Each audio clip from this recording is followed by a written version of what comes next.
Good evening. This is a 2015 Honda Accord EXL model coupe V6 6-speed, and I just picked this up a couple hours ago and gave it a quick wash and then polished it, and thought I would do a quick intro video on the car and have a bunch more videos to come planned for this if I'm still around. And thought I would just do an intro, kind of talk about this particular model, why I found it, how I found it, what's special about it, etc. And if you've been watching this channel, you know that I've kind of talked about getting an RX-8, and I hunted high and low, and I was ready to spring on a really nice one. And then those cars are amazing, but some suspect things came up, and I tried 3 or 4 different cars and couldn't find one. This was on my list, so I said, you know what, let me look. Found one, been searching for several months, kind of casually looking for several years, and I got it. Before I continue though, I've got to show you this Australian bottle brush in full bloom. These are very hardy plants and real tough. Absolutely beautiful plant right there. Look at that. I got 2 of them here. Anyhow, back to the car, back to lesser things. Yeah, if you watch this channel, you know that I really enjoy finding weird, old, quirky, one-off, rare, special cars, such as the PT Cruiser I just sold, my 5th Honda Insight under that cover, protecting the paint, my EM1, got a couple others. And so I've, kind of my thing here is just, I've got a long list of cars that, if you look back at this channel, you'll find 20 or 25 what I think are interesting cars that are affordable. And kind of my goal here for my hobby is to, own as many of them as I can. And typically I'll have 2 or 3 at a time and sell one off. Like I said, just got rid of a couple, and just got this. Drive it for a while and then sell it and find another one. So I'm probably 20 into a list of 40 or so. And this was on the list. Yeah, this is the 2015, the 2013 through 2018 is the Gen 9 Honda Accord. And this was what many people consider to be the last good Honda, really, up until the Type R came out. And that's debatable, obviously. But the reason for that is because they offered a coupe with a V6, which is not a big deal. But the big deal is the manual transmission. And there's just not a lot of cars that you can get. The Mustang you can, of course, that's rear wheel drive. There's a few others. There's an Infinity model, I think the G35 or 37, or maybe both of those that came with manuals. But there's really not a lot you can get in a coupe with a manual transmission and a 6-cylinder. Everything's kind of gone to turbo. And there's advantages of that, but this is, again, what a lot of folks, I remember reading about this 10 years ago and then thinking that would be a cool one to get. And I kind of watched reviews as time went by, and most recently just found a bunch of, the one that really swayed me was Zach Shooting Cars, which is a great review channel. That dude is just really great. And he's driving one of these, and he said, he accelerated in the car, and his response was, "Now that'll butter your biscuits." And if you haven't watched his review on this car, go check it out. And I just thought, let me look into this some more. And as I did, I remembered, what I knew of the car. And then I remembered, did some hunting and found Engineering Explained, massive YouTube channel. He did a review on this exact car and just said it was just incredible. And then I found a regular car reviews, another huge one, reviewed this car, said the same thing. Then I found Redline, reviewed this car, said the same thing. And there's 7 or 8. I think Doug DeMuro is the only big one, him and Savage Geese, that haven't done a review that I could find on this spec car.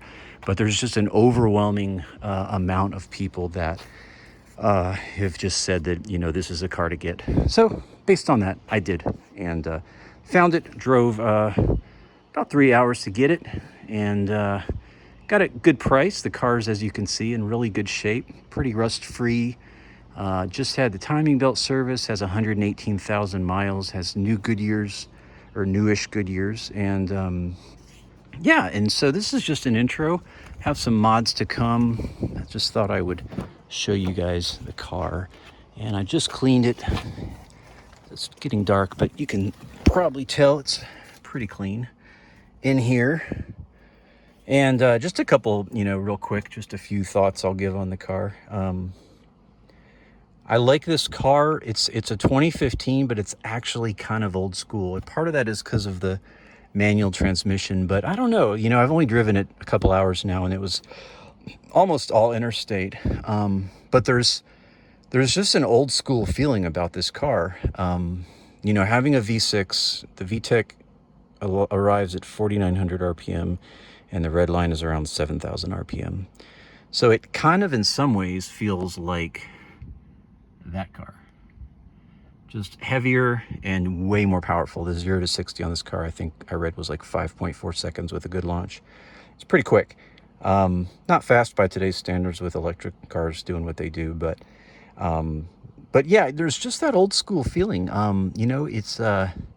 It's got tech, but it's not too techy yet that you feel like it's taking over and it's, the car's controlling you more than you're controlling it. It's very refined, and I'm a guy coming from a 1991 CRX and a 25-year-old Honda there and a 23-year-old Honda there. So when I get into something like this, it feels incredibly refined. I have incredible features like heated seats and really cold air and these screens, but just the refinement in this car. There's a lot of little stuff like, for example, and I'm just learning this. I do not have an instruction manual, so I'm gonna have to find one. But little stuff like if you have the key in your hand, all you got to do is reach your hand right here, and it unlocks automatically. You don't even there's no button. You just put your hand right here, and it'll automatically unlock. And there's just a whole lot of cool features like that are really kind of growing on me. This car kind of does everything. It actually has decent sized back seats. You could fit an adult in there for a short time. The front seats are huge, very, very, very roomy. Up here, it kind of does everything. The trunk is really big, really, really huge trunk. It's, you could fit a lot of stuff in there. In the quality of Honda, this car drives like a new car. And I think I got a really good example. It was a good dude selling it. And has a Borla exhaust and a tint, and that's really the only mods. But it runs like a new car. There's no rattles. The door shuts as it wishes, as you see there. Just super, super refined. Now, again, I'm coming from an old Honda Civic in Insight, so to me, anything would probably feel refined. But it does feel incredibly solid. The engine feels so smooth. And for me, it was just kind of time for a change. It's kind of interesting. I thought I'm actually going to spend a little more money and get something a little newer here to tinker on. And I got to say, guys, it's kind of nice. Kind of nice getting in something that you can just go to 80 or 90 miles an hour and you don't have to worry about something falling off. So yeah, and last thing I'll say is just I think it's a pretty good looking car. It's super understated. Totally blends in, but with a couple subtle mods, I'm gonna make it a little extra special, but just not too crazy. But I think it's a good looking coupe. I was polishing it, and as I was just kind of making my way around the car in person, I feel like this back end is really the most pretty part. It's just so well designed. Kind of reminds me of a Mustang, to be honest. But I think it's a real pretty design, very pretty back end, dual exhaust. Love these wheels. I think these headlights are also taillights are really nice. Anyway, that is my 2015 Honda Accord Coupe EXL V6 6-speed. Got all that out. More videos to come on this car. Glad you're watching with me and along for the ride. I'd love to hear what you think, if you had one or if you want one. And as I always say, peace to you. May God bless you as you watch this with his peace and presence. We'll see you in the next video.